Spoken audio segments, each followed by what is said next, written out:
ನಮಸ್ಕಾರ ವಿದ್ಯಾರ್ಥಿಗಳೇ, ಕಳೆದ ವಿಡಿಯೋದಲ್ಲಿ ನಾವು 13.1 ಈ ಉದಾಹರಣೆ ಸಂಗ್ರಹವನ್ನು ನೋಡಿದ್ದೇವೆ. ಈಗ ನಾವು ಮುಂದಿನ ಸಂಕಲ್ಪನೆಗಳನ್ನು ನೋಡುವ. ಅದರಲ್ಲಿ ಇದೆ ಇದು ನನಗೆ ತಿಳಿಯಿತು. ಇಲ್ಲಿ ಏನು ಕೊಡಲಾಗಿದೆ ಅಂದರೆ ಇದು ಯಾವ ನಾವು ಪರೀಕ್ಷೆಗಳನ್ನು ನೋಡಿದ್ದೇವೆ ಅದರ ಬಗ್ಗೆ ಇಲ್ಲಿ ಸ್ವಲ್ಪದರಲ್ಲಿ ಮಾಹಿತಿಯನ್ನು ಕೊಡಲಾಗಿದೆ. ಮೊದಲನೇದಾಗಿ ಅದಿದೆ ಭೂಕೋಬು ಪರೀಕ್ಷೆಯಲ್ಲಿ ಏನಿತ್ತು ನಾವು ನೋಡಿದ್ದೇವೆ. ಈ ಪ್ರಕಾರವಾಗಿ ಎರಡು ತ್ರಿಕೋನಗಳಿದ್ದರೆ ಅದರಲ್ಲಿ ಒಂದು ಭುಜ ಇನ್ನೊಂದು ಭುಜ, ಈ ಎರಡು ಭುಜಗಳು ಮತ್ತು ಅದರಲ್ಲಿ ಒಂದು ಸಮಾವಿಷ್ಟ ಕೋನ ಏಕರೂಪಿದ್ದರೆ ಆ ಎರಡು ತ್ರಿಕೋನಗಳು ಕೋ ಪರೀಕ್ಷೆ ಹೆಸರಾಗಿ ಏಕರೂಪವಾಗುವ ಮತ್ತು ಅದರ ಉಳಿದ ಯಾವ ಸಂಗತ ಭುಜಗಳು ಇಲ್ಲವೇ ಸಂಗತ ಕೋನಗಳಾಗಿರುತ್ತವೆ ಅವುಗಳ ಕೂಡ ಏಕರೂಪವಾಗುವ ಎಂಬುದನ್ನು ನೋಡಿದೆವು. ಇದರ ನಂತರ ಭೂ ಪರೀಕ್ಷೆ ಇದೆ. ಮೂರು ಭುಜಗಳು ಏಕರೂಪ ಇರುವ ಎರಡು ತ್ರಿಕೋನಗಳು ಮೂರು ಭುಜಗಳು ಏಕರೂಪ ಇದ್ದರೆ ಆಗ ಭೂ ಪರೀಕ್ಷೆ ಹೆಸರಾಗಿ ಆ ಎರಡು ತ್ರಿಕೋನಗಳು ಏಕರೂಪವಾಗುವ. ನಂತರ ಕೋ ಅಂದರೆ ಎರಡು ಕೋನಗಳು ಮತ್ತು ಆ ಎರಡು ಕೋನಗಳ ನಡುವಿನ ಒಂದು ಭುಜ. ಉದಾಹರಣೆ ತೆಗೆದು ನೋಡ್ರಿ, ಇಲ್ಲಿ ಎರಡು ತ್ರಿಕೋನಗಳಿವೆ, ಇಲ್ಲಿ ಈ ಎರಡು ಕೋನಗಳು ಏಕರೂಪವಿವೆ, ಈ ಎರಡು ಕೋನಗಳು ಇಲ್ಲಿ ಏಕರೂಪವಿವೆ, ಅದರ ನಡುವಿನ ಒಂದು ಸಮಾವಿಷ್ಟ ಭುಜ ಎರಡರ ನಡುವಿನ ಒಂದು ಭುಜ ಏಕರೂಪಿದ್ದರೆ ಆಗ ಎರಡು ತ್ರಿಕೋನಗಳು ಕೋ ಪರೀಕ್ಷೆ ಹೆಸರಾಗಿ ಏಕರೂಪ ಆಗುವು. ನಂತರ ಈಗ ಏನಿದೆ ಭೂ ಇದೆ, ಇಲ್ಲಿ ಹೆಸರು ತಪ್ಪಿದೆ 4ನೇದನ್ನು ನೋಡ್ರಿ, ಅದು ಭೂ ಬೇಕು. ಅದೇ ಹೇಗೆ ಎಂದರೆ ಎರಡು ಕೋನಗಳು ಬೇಕು ಮತ್ತು ಆ ಎರಡು ಕೋನಗಳ ಸಮಾವಿಷ್ಟ ಇರಲಾರದೆ. ಅಂದರೆ ಉದಾಹರಣೆ ನೋಡ್ರಿ, ಇಲ್ಲಿ ಎರಡು ತ್ರಿಕೋನಗಳಿವೆ, ಇಲ್ಲಿ ಎರಡು ಕೋನಗಳು ಏಕರೂಪವಿವೆ, ಇಲ್ಲಿ ಎರಡು ಕೋನಗಳು ಏಕರೂಪ, ಇದು ಒಂದು ಮೇಲಿಂದ ಇದೊಂದು ಮತ್ತು ಇದು ಈ ಕೋನ ಏಕರೂಪ ಇವೆ ಮತ್ತು ಅವುಗಳಲ್ಲಿ ಸಮಾವಿಷ್ಟ ಇರಲಾರದೆ ಅಂದರೆ ಅವುಗಳ ನಡುವೆ ಇರಲಾರದೆ ಇನ್ನೊಂದು ಯಾವುದು ಭುಜ ಒಂದು ವೇಳೆ ಅಲ್ಲಿ ಏಕರೂಪ ಇದ್ದರೆ ಆ ಎರಡು ತ್ರಿಕೋನಗಳು ಅಲ್ಲಿ ಭೂ ಈ ಪರೀಕ್ಷೆ ಹೆಸರಾಗಿ ಏಕರೂಪವಾಗುವ. ಭೂ ಇಲ್ಲಿ ತಪ್ಪಿದೆ, ಕೋ ಆಗಿದೆ, ಭೂ ಆಗಿ ಅದನ್ನು ಮಾಡಿರಿ. ಈಗ ನಂತರ ಕೊನೆಯ ಪರೀಕ್ಷೆ ಯಾವುದು? ಕರ್ಣಭುಜ ಪರೀಕ್ಷೆ ಅಂದರೆ ಸಲುವಾಗಿ ಹೇಗೆ ಇಲ್ಲಿ ಎರಡು ಕಾಟ್ಕೋಣಗಳು ತ್ರಿಕೋನಗಳು ಇರಬೇಕು. ಈ ಕಾಟ್ಕೋನ ತ್ರಿಕೋನಗಳಲ್ಲಿ ಕಾಟ್ಕೋನ ಅಂದರೆ ಏಕರೂಪ ಇರಬೇಕು, ನಂತರ ಕರ್ಣ ಏಕರೂಪ ಇರಬೇಕು ಮತ್ತು ಉಳಿದ ಯಾವುದೇ ಒಂದು ಭುಜ ಒಂದು ಭುಜ ಒಂದು ಕರ್ಣ ಒಂದು ಕಾಟ್ಕೋನ ಈ ಪ್ರಕಾರವಾಗಿ ಏಕರೂಪ ಇದ್ದರೆ ಆಗ ಎರಡು ತ್ರಿಕೋನಗಳು ಕರ್ಣಭುಜ ಪರೀಕ್ಷೆ ಸಲುವಾಗಿ ಏಕರೂಪ ಆಗುವು. ಈ ಪ್ರಕಾರವಾಗಿ ಇಲ್ಲಿ 5 ತ್ರಿಕೋನಗಳ 5 ಪರೀಕ್ಷೆಗಳ ಬಗ್ಗೆ ಅಭ್ಯಾಸವನ್ನು ಕೊಡಲಾಗಿದೆ. ಇಲ್ಲಿ ನಮಗೆ ಹೆಚ್ಚಿನ ಮಾಹಿತಿ ಸಲುವಾಗಿ ಇಲ್ಲಿ ಕೊಡಲಾಗಿದೆ ನೋಡ್ರಿ. ಇಲ್ಲಿ ನೀವು ನೋಡಬಹುದು, ಇಲ್ಲಿ ಏನಿದೆ ಮೊದಲನೇದಾಗಿ ಭೂ ಪರೀಕ್ಷೆ ಇದೆ. ಅದೇ ಪ್ರಕಾರವಾಗಿ ಭೂ ಕೂಡ ಪರೀಕ್ಷೆ ಇದೆ ಮತ್ತು ಇಲ್ಲಿ ಭೂ ಪರೀಕ್ಷೆ ಇದೆ. ಭೂ ಪರೀಕ್ಷೆ ಏಕೆ ಇಲ್ಲ ಎಂಬುದು ಇಲ್ಲಿ ನಿಮಗೆ ಪ್ರಶ್ನೆ ಬಿದ್ದರು. ಕೋ ಏಕೆ ಇಲ್ಲ? ಇಲ್ಲಿ ಭೂ ಇದೆ, ಅದರ ಸಲುವಾಗಿ ಇಲ್ಲಿ ಭೂ ಕೂಡ ಇದೆ. ಈಗ ಭೂ ಇದೆ, ಕೋ ಏಕೆ ಇಲ್ಲ? ಕೋ ಇದು ಅಲ್ಲಿ ಇರಲು ಸಾಧ್ಯವಿಲ್ಲ. ಯಾಕೆಂದರೆ ನೀವು ಇಲ್ಲಿ ನೋಡಿರಿ, ಇಲ್ಲಿ ಎರಡು ತ್ರಿಕೋನಗಳಿವೆ. ಈ ಎರಡು ತ್ರಿಕೋನಗಳಲ್ಲಿ ನಾನು ಸಮಾನ ಅಳತೆಗಳನ್ನು ತೆಗಿತೇನೆ, ಎಲ್ಲಗಳ ಅಳತೆ ಸಮಾನ ತೆಗೆದು. ಆದರೆ ಇಲ್ಲಿ ಇವೆರಡು ಏಕರೂಪ ಕಾಣಿಸುತ್ತವೆ ನಿಮಗೆ? ಇಲ್ಲ, ಇವೆರಡು ಏಕರೂಪ ಕಾಣಿಸುತ್ತಿಲ್ಲ. ಅದರಲ್ಲಿ ಕೋನಗಳು ಏಕರೂಪ ಇದ್ದರೂ ಕೂಡ ಭುಜಗಳು ಏಕರೂಪ ಇರಲು ಕೆಲವೊಂದು ವೇಳೆ ಸಾಧ್ಯವಾಗುವುದಿಲ್ಲ. ಅದರ ಸಲುವಾಗಿ ಕೋ ಪರೀಕ್ಷೆ ಅಲ್ಲಿ ಇರಲು ಸಾಧ್ಯವಿಲ್ಲ. ಕೋ ಪರೀಕ್ಷೆ ಇದು ತ್ರಿಕೋನಗಳ ಏಕರೂಪತೆಯ ಸಲುವಾಗಿ ಇರುವಲು ಸಾಧ್ಯವಿಲ್ಲ. ಏಕರೂಪತೆಯ ಸಲುವಾಗಿ ಅದು ಮತ್ತು ಯಾವುದರ ಸಲುವಾಗಿ ಇರುತ್ತದೆ ಎಂಬುದನ್ನು ನಾವು ಮುಂದಿನ ಯತಿಗಳಲ್ಲಿ ನೋಡುವ. ಮತ್ತು ನಂತರ ಇಲ್ಲಿ ಏನಿದೆ, ಇಲ್ಲಿ ಭೂ ಪರೀಕ್ಷೆ ಇದೆ. ಈಗ ಭೂ ಪರೀಕ್ಷೆ ಇದೆ ನಂತರ ಭೂಕೋ ಏಕೆ ಇಲ್ಲ? ಭೂಕೋ ಏಕೆ ಇಲ್ಲ ಇಲ್ಲಿ ಕೊಡಲಾಗಿದೆ ನೋಡ್ರಿ ನಮಗೆ ಭೂಕೋ. ಮೊದಲನೇದಾಗಿ ಇಲ್ಲಿ ನಿಮ್ಗೆ ಎರಡು ತ್ರಿಕೋನಗಳು ಕಾಣಿಸಿದೆ.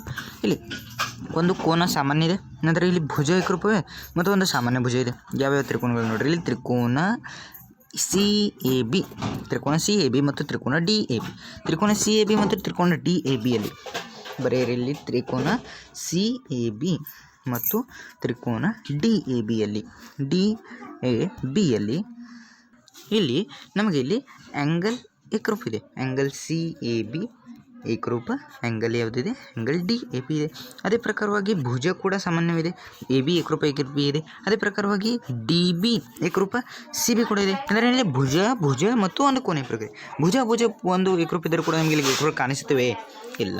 ನಮಗೆ ಮೇಲಿಂದಲೇ ತಿಳಿದು ಬರೋದು ಈ CAB ಇದೆ, ಇದು DAB ಇದೆ. DAB ಸ್ವಲ್ಪ ದೊಡ್ಡದಿದೆ, CAB ಸ್ವಲ್ಪ ಚಿಕ್ಕದಿದೆ. ಆದರೆ ದೊಡ್ಡ ಇರುವ ಏಕರೂಪಗಳು ಇಲ್ಲ. ಏಕರೂಪಗಳು ಯಾವಾಗಲೂ ಸಮಾನ ಅಳತೆ ಇರು. ನಾವು ಎರಡು ಕೈಗಳು ಆಗಿರುವ ಅದೇ ಪ್ರಕಾರವಾಗಿ ಏಕರೂಪ ತ್ರಿಕೋನಗಳು ಕೂಡ ಇದೆ. ನಮ್ಮ ಎರಡು ಕೈಗಳ ಬೆರಳುಗಳನ್ನು ಒಂದರ ಮೇಲೆ ಒಂದಿಟ್ಟರೆ ಒಂದಕ್ಕೊಂದು ಸಮಾನವಾಗಿ ಜಾಯಿಂಟ್ ಆಗುವ ಇದೇ ಪ್ರಕಾರವಾಗಿ ಏಕರೂಪ ತ್ರಿಕೋನಗಳು ಇರುತ್ತದೆ.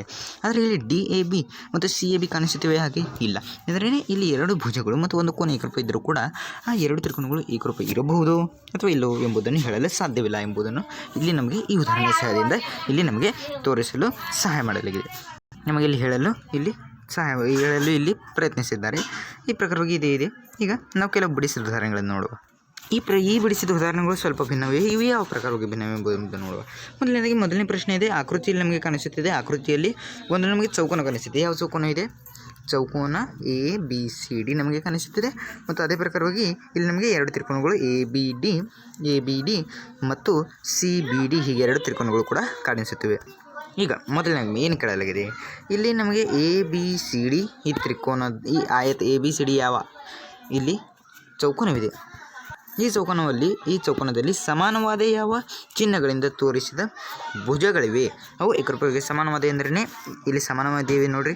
ಎ ಬಿ ಏಕರೂಪ ಬಿ ಸಿ ಇದೆ, ಎ ಡಿ ಏಕರೂಪ ಸಿ ಡಿ ಇದೆ, ಎ ಡಿ ಏಕರೂಪ ಸಿ ಡಿ ಇದೆ. ಈ ಪ್ರಕಾರವಾಗಿ ಇಲ್ಲಿ ಸಮಾನ ಚಿಹ್ನೆಗಳನ್ನು ತೋರಿಸಲಾಗಿದೆ.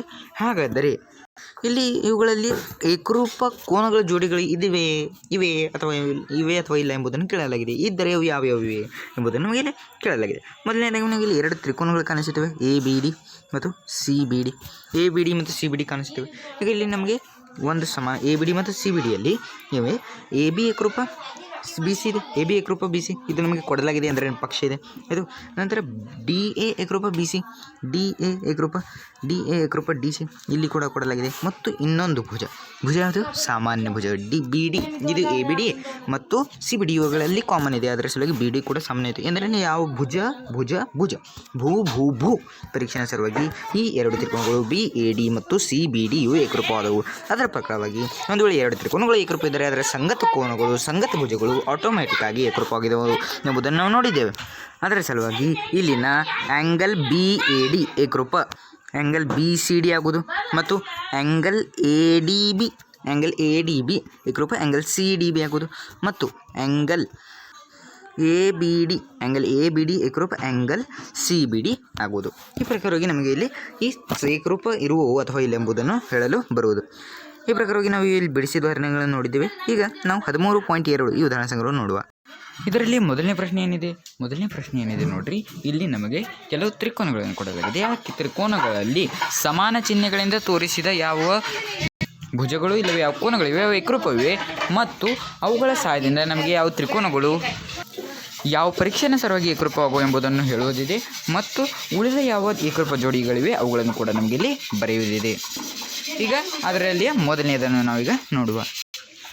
ಮೊದಲನೇದು ಈ ಪ್ರಕಾರವಾಗಿ ಒಂದು ಚೌಕೋನವಿದೆ ನೋಡಿರಿ. ಈ ಚೌಕೋನದಲ್ಲಿ ಎರಡು ತ್ರಿಕೋನಗಳು ಯಾವ್ಯಾವಿವೆ ನಮಗೆ ಇಲ್ಲಿ ಕಾಣಿಸುತ್ತಿದೆ. ಎಮ್ ಎಸ್ ಟಿ ಮತ್ತು ಟಿ ಬಿ ಎಮ್. ಇಲ್ಲಿ ಹೆಸರುಗಳನ್ನು ಹೇಗೆ ಹೇಳುತ್ತಿದ್ದೇನೆ ನೋಡಿರಿ. M S T sequence wise ಆಗಿ ಹೇಳಬೇಕು. ಟಿ ಬಿ ಎಮ್ ಈ ಎರಡು ತ್ರಿಕೋನಗಳಲ್ಲಿ ಎಮ್ ಎಸ್ ಏಕರೂಪ ಟಿ ಬಿ ಇದೆ, ಎಮ್ ಎಸ್ ಏಕರೂಪ ಟಿ ಬಿ ಸಮಾನ ಗುಣೋತ್ತರದಿಂದ ತೋರಿಸಿದೆ. ನಂತರ ಆ್ಯಂಗಲ್ ಎಮ್ ಎಸ್ ಟಿ ಏಕರೂಪ ಆ್ಯಂಗಲ್ ಟಿ ಬಿ ಎಮ್ ಇದೆ, ಇದು ಕೂಡ ಇದೆ. ನಂತರ ಇಲ್ಲಿ ಭುಜ ಎಮ್ ಟಿ ಏಕರೂಪ ಟಿ ಎಮ್ ಇದೆ, ಅಂದರೆ ಸಾಮಾನ್ಯ ಭುಜ ಇದೆ. ಈ ಎರಡು ತೋರಿಸಿದ ಕಾರಣ ಪಕ್ಷದ ಕಾರಣ ಮತ್ತು ಇದೊಂದು ಸಾಮಾನ್ಯ ಭುಜ.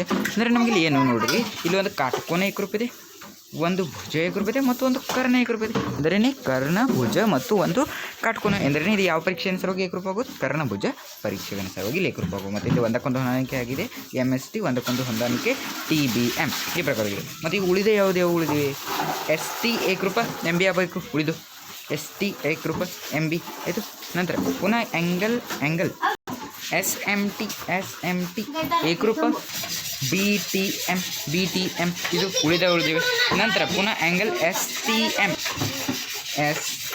ಎಮ್ ಏಕರೂಪ ಬಿ ಎಮ್ ಟಿ ಆಗುವುದು. ಎಂದ್ರೆ ಇಲ್ಲಿ ಉಳಿದ ಜೋಡಿಗಳು ನಮಗೆ ಇಲ್ಲಿ ಪ್ರಕಾರವಾಗಿ ಬರೆಯಲು ಬರೋದು. ಈಗ ಎರಡನೇದು ನೋಡಿರಿ. ಎರಡನೇದಲ್ಲಿ ಕೂಡ ಈ ಪ್ರಕಾರವಾಗಿ ಎರಡು ತ್ರಿಕೋನಗಳಿವೆ. ಇಲ್ಲಿ ತ್ರಿಕೋನಗಳ ಹೆಸರು ಏ ಪ್ರಕಾರ ಬರೆಯಬಹುದು ನೋಡಿರಿ. ಪಿ ಕ್ಯೂ ಆರ್ ಮತ್ತು ಟಿ ಎಸ್ ಆರ್ ಈ ಪ್ರಕಾರ ನಮಗೆ ಇಲ್ಲಿ ತ್ರಿಕೋನಗಳ ಹೆಸರು ಬರೆಯಲು ಬರೋದು. ಇಲ್ಲಿ ಪಿ ಆರ್ ಏಕರೂಪ ಆರ್ ಟಿ ಇದೆ ಮತ್ತು ಕ್ಯೂ ಆರ್ ಏಕರೂಪ ಆರ್ ಎಸ್ ಇದೆ. ಅದೇ ಪ್ರಕಾರವಾಗಿ ಆ್ಯಂಗಲ್ ಪಿ ಆರ್ ಕ್ಯೂ ಏಕರೂಪ ಆ್ಯಂಗಲ್ ಟಿ ಆರ್ ಎಸ್ ಇದೆ. ಆ್ಯಂಗಲ್ ಪಿ ಆರ್ ಕ್ಯೂ ಏಕರೂಪ ಆ್ಯಂಗಲ್ ಟಿ ಆರ್ ಎಸ್. ಏಕೆ ಅವು ವಿರುದ್ಧ ಕೋನಗಳಿವೆ ಅಂದರೆ ಇಲ್ಲಿ ಒಂದು ಭುಜ ಒಂದು ಕೋನ ಒಂದು ಭುಜ ಕೋನ ಭುಜ ಅಂದರೆ ಭೂ ಪರೀಕ್ಷೆಯ ಸಲುವಾಗಿ ತ್ರಿಕೋನ ಪಿ ಕ್ಯೂ ಆರ್ ಮತ್ತು ತ್ರಿಕೋನ ಟಿ ಎಸ್ ಆರ್ ಯು ಏಕರೂಪ ಆಗೋದು. ಮತ್ತು ಒಂದಕ್ಕೊಂದು ಹೊಂದಾಣಿಕೆ ಈ ಪ್ರಕಾರವಾಗಿ ಪಿ ಕ್ಯೂ ಆರ್ ಏಕರೂಪ ಟಿ ಎಸ್ ಆರ್. ಮತ್ತು ಇದರಲ್ಲಿ ಉಳಿದ ಯಾವ ಭುಜ ಪಿ ಕ್ಯೂ ಏಕರೂಪ ಭುಜ ಟಿ ಎಸ್ ಮತ್ತು ಆ್ಯಂಗಲ್ ಆರ್ ಪಿ ಕ್ಯೂ ಏಕರೂಪ ಆ್ಯಂಗಲ್ ಆರ್ ಟಿ ಎಸ್ ಮತ್ತು ಮತ್ತು ಆ್ಯಂಗಲ್ ಆರ್ ಕ್ಯೂ ಪಿ ಏಕರೂಪ ಆ್ಯಂಗಲ್ ಆರ್ ಎಸ್ ಟಿ. ಇಲ್ಲಿ ಉಳಿದ ಕೋನಗಳು ಇಲ್ಲಿ ಏಕರೂಪ ಆಗುವುದು. ಈ ಪ್ರಕಾರ ನಿಮಗೆ ಇಲ್ಲಿ ಎರಡನೇ ಉದಾಹರಣೆಯನ್ನು ನೀವು ಬಿಡಿಸಲು ಬರುವುದು. ಈಗ ಮೂರನೇದೇನಿದೆ, ಇಲ್ಲಿ ಮೂರನೇದಲ್ಲಿ ಕೂಡ ಎರಡು ಕಾಣಿಸುತ್ತವೆ ನಮಗೆ ತ್ರಿಕೋನಗಳು. ಯಾವ್ಯಾವ ತ್ರಿಕೋನಗಳು? ತ್ರಿಕೋನ ಡಿ ಸಿ ಎಚ್ ಮತ್ತು ತ್ರಿಕೋನ ಡಿ ಸಿ ಎಫ್. ಹೀಗೆ ಎರಡು ತ್ರಿಕೋನಗಳು ಡಿ ಸಿ ಎಸ್ ಮತ್ತು ಡಿ ಸಿ ಎಫ್. ಇವುಗಳಲ್ಲಿ ಡಿ ಸಿ ಏಕರೂಪ ಡಿ ಸಿ ಇದೆ, ಏಕೆ? ಅದು ಸಾಮಾನ್ಯ ಭುಜವಿದೆ. ನಂತರ ಆ್ಯಂಗಲ್ ಡಿ ಸಿ ಎಚ್ ಏಕರೂಪ ಆ್ಯಂಗಲ್ ಡಿ ಸಿ ಎಫ್, ಇದು ಕೂಡ ಏಕರೂಪತೆ ಕೊಡಲಾಗಿದೆ, ಅದರ ಪಕ್ಷವಿದೆ. ನಂತರ angle angle C H D ಏಕರೂಪ ಆ್ಯಂಗಲ್ ಸಿ ಎಫ್ ಡಿ ಇದೆ. ಇದು ಏಕೆ ಇದೆ? ಇದು ಕೂಡ ಇದು ಇಲ್ಲಿ ಪಕ್ಷದಲ್ಲಿದೆ. ಅದರ ಸಲುವಾಗಿ ಆ್ಯಂಗಲ್ ತ್ರಿಕೋನ ಡಿ ಸಿ ಎಚ್ ಏಕರೂಪ ಡಿ ಸಿ ಎಫ್ ಇದೆ. ಯಾವ ಪರೀಕ್ಷೆಯ ಸಲುವಾಗಿ? ಇಲ್ಲಿ ನೋಡ್ರಿ, ಕೋನ ಒಂದು ಭುಜ. ಕೋನ ಭುಜ ಎಂದರೇ ಭೂ ಪರೀಕ್ಷೆಯ ಸಲುವಾಗಿ ಇಲ್ಲಿ ಡಿ ಸಿ ಎಚ್ ಮತ್ತು ಡಿ ಸಿ ಎಫ್ ಏಕರೂಪವೇ ಮತ್ತು ಈ ಪ್ರಕಾರವಾಗಿ ಇದೆ. ಮತ್ತು ಇಲ್ಲಿ ನಮಗೆ ಉಳಿದ ಭುಜಗಳು ಯಾವ್ಯಾವ ಬರುವುದು ನೋಡ್ರಿ. ಉಳಿದವುಗಳು ಸಿ ಎಚ್ ಏಕರೂಪ ಸಿ ಎಫ್ ಆಗೋದು, ಭುಜ ಸಿ ಎಚ್ ಏಕರೂಪ ಸಿ ಎಫ್, ಮತ್ತು ಡಿ ಎಚ್ ಏಕರೂಪ ಡಿ ಎಫ್ ಆಗೋದು, ಡಿ ಎಚ್ ಏಕರೂಪ ಡಿ ಎಫ್, ಮತ್ತು H D C angle H D C ಏಕರೂಪ ಆ್ಯಂಗಲ್ ಎಫ್ ಡಿ ಸಿ. ಈ ಪ್ರಕಾರವಾಗಿ ನಮಗೆ ಇಲ್ಲಿ ಉಳಿದ ಜೋಡಿಗಳನ್ನ ಬರೆಯಲು ಬರುವುದು. ಈ ಪ್ರಕಾರ ನಾವು ಮೊದಲನೇ ಪ್ರಶ್ನೆಯನ್ನು ಬಿಡಿಸಿದ್ದೇವೆ. ಈಗ ಎರಡನೇದನ್ನು ನೋಡ್ರಿ. ಎರಡನೇದಲ್ಲಿ ಏನು ಕೊಡಲಾಗಿದೆ? ಈ ಪ್ರಕಾರ ಒಂದು ಆಕೃತಿ ಇದೆ. ಈ ಆಕೃತಿಯಲ್ಲಿ ಒಂದು ವೇಳೆ ನಮಗೆ ತ್ರಿಕೋನ ಎ ಬಿ ಡಿ ಏಕರೂಪ ಇ ಬಿ ಸಿ ತೋರಿಸುವುದರೆ, ಎ ಬಿ ಡಿ ಏಕರೂಪ ಇ ಬಿ ಸಿ ತೋರಿಸಿದೆ. ಯಾವ ಪರೀಕ್ಷೆಯಿಂದ? ಭೂ ಎಂದರೆ ಭೂ ಕೋಕೋ ಇಲ್ಲವೇ ಕೋ ಭೂ. ಈ ಪರೀಕ್ಷೆಯಿಂದ ಒಂದು ವೇಳೆ ನಮಗೆ ಏಕರೂಪ ತೋರಿಸಿದರೆ ಇನ್ನೂ ಯಾವ ಸಂಗತಿಗಳು ಅಪೇಕ್ಷಿತವಿವೆ? ಇನ್ನೂ ಯಾವ ಸಂಗತಿಗಳು ಎಂದರೆ ಇಲ್ಲಿ ನಮಗೆ ಒಂದು ಭುಜ ಕೊಡಲಾಗಿದೆ ಏಕರೂಪ, ಆದರೆ ಇನ್ನೂ ಯಾವ ಸಂಗತಿಗಳು ಕೊಡಲು ಅಪೇಕ್ಷಿತವಿದೆ ಎಂಬುದನ್ನು ಕೇಳಲಾಗಿದೆ. ಮೊದಲನೇದಾಗಿ ಯಾವ್ಯಾವುದು ನೋಡ್ರಿ, ಇಲ್ಲಿ ಎರಡು ಪ್ರಕಾರವಾಗಿರ್ಬೋದು. ಆ್ಯಂಗಲ್ ಬಿ ಎ ಡಿ ಏಕರೂಪ ಆ್ಯಂಗಲ್ ಬಿ ಸಿ ಡಿ ಮತ್ತು ಆ್ಯಂಗಲ್ ಎ ಬಿ ಡಿ ಏಕರೂಪ ಆ್ಯಂಗಲ್ ಇ ಬಿ ಸಿ. ಈ ಪ್ರಕಾರವಾಗಿ ಈ ಎರಡು ಇಲ್ಲವೇ ಇನ್ನೂ ಎರಡು ಜೋಡಿಗಳು ಯಾವುವು? ಆ್ಯಂಗಲ್ ಬಿ ಡಿ ಎ ಏಕರೂಪ ಆ್ಯಂಗಲ್ ಬಿ ಇ ಸಿ ಮತ್ತು ಆ್ಯಂಗಲ್ ಎ ಬಿ ಡಿ ಏಕರೂಪ ಆ್ಯಂಗಲ್ ಇ ಬಿ ಸಿ. ಈ ಎರಡು ಜೋಡಿಗಳು ಈ ಪ್ರಕಾರವಾಗಿ ನಮಗೆ ಇಲ್ಲಿ ಕೊಡಲು ಅಪೇಕ್ಷಿತವಿದೆ. ಈ ಎರಡು ಜೋಡಿಗಳು ಇಲ್ಲಿ ನಮಗೆ ಕೊಡಲು ಅಪೇಕ್ಷಿತವಿದೆ. ಈ ಪ್ರಕಾರವಾಗಿ ನಾವು ಇಲ್ಲಿ 13.2 ಈ ಉದಾಹರಣೆ ಸಂಗ್ರಹವನ್ನು ನೋಡಿದ್ದೇವೆ. ಹಾಗೆ ನಮ್ಮ ಇಲ್ಲಿ 13ನೇ ಪಾಠ ಕೂಡ ಮುಗಿದಿದೆ. ಈ ಪ್ರಕಾರವಾಗಿ ನಾವಿಲ್ಲಿ 13ನೇ ಪಾಠವನ್ನು ನೋಡಿದ್ದೇವೆ.